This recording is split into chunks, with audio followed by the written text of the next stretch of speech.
Okay, hi everyone. I've got a quick little tutorial here, kind of a quick tips actually.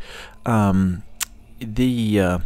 is going to apply to any application that you'll fill out for us for HR Cloud. So those of you that might be applying for a different position, this position is for a CNA, but maybe it's a nurse position or whatever. The information I'm going to give on this video is going to apply to all positions. We're just using this one as an example. So one of the first things you'll notice is there's a privacy policy here, and you've got to check this to proceed. Please read and accept our privacy policy. Otherwise, it won't let you fill out all these below forms here. So it's kind of a required thing. So go ahead and read this privacy policy. If you click on it, it'll pop up. And then just make sure you check that box.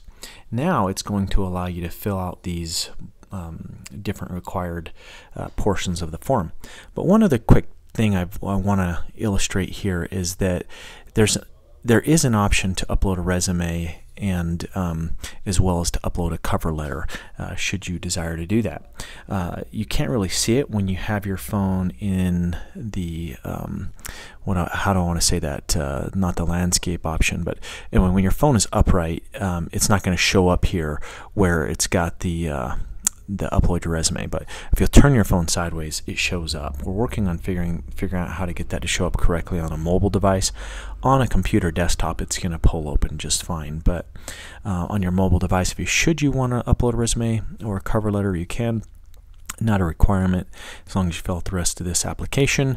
And then at the after you've filled out the form in its entirety, as you'll notice, some of these are required pieces of information to submit, and obviously it won't let you submit the form without that information.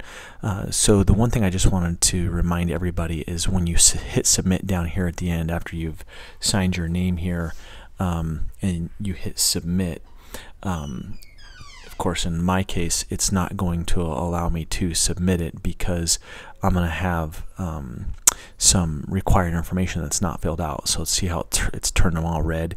It's saying this is what's required.